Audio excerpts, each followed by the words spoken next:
నమస్తే అప్ప, welcome to day 8 అప్పా.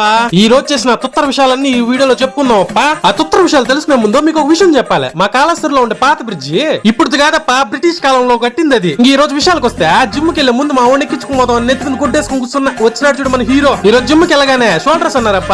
ఇంకా 10 కేజీలు వెయిట్ ఎత్తుకునే చేసేసరికి చేతులు అల్లాడిపోయినాయప్ప. చేతులు విసుకుంటే ఇంటికి వెళ్ళా ఫ్రెష్ అయిపోయేసా. బయటికి 12 గంటలకు వచ్చిన. చూసేసరికి నాకే ఆశ్చర్యం. సూర్యుడు, ఓ సూర్యుడు ఎక్కడున్నావయ్యా? నంత ఎత్తుక్కుంటూనే ఉన్నా కానీ ఎక్కడ కనిపించలేదా సూర్యుడా? అలా నేచర్ ఎంజాయ్ చేస్తా ఇంటికి వెళ్ళా. పడుకుని 6 గంటలు నిద్ర లేసినాను లేప్ప. లేచిన వెంటనే స్నానం చేసా. జోబులో చేయి పెట్టినా 10 రూపాయల నోటు దొరుకుండేదప్ప. ఆనందానికి హద్దే లేదప్ప. అప్పుడు ఆ 10 రూపాయలు చేతిలో పెట్టుకున్నా ఆనందంగా కేఫ్ పోయి టీ పెట్టడం మొదలెట్టినా. మన కేఫ్ లో ఇలాచి టీ కదా పెట్టేది, అందుకోసం 4 ఇలాచిలో నల్లగుడ్డ టీలు వేసినానప్ప. ఇంకా కేఫ్ కాడి నుంచి బయలుదేరినా. అంతలో మా అమ్మ కాయలు చేసా పోయి భీమ్ మూట వేసుకురారని. ఇంకా భీమ్ మూట ఎత్తుకున్నా ఊరంతా 4 రౌండ్లు వేసా. ఇంటికి అయితే వచ్చేసానప్ప క్షేమంగా. ఇంకా అలా డే 8 కంప్లీట్ అయింది. డే 9 కోసం సబ్స్క్రైబ్.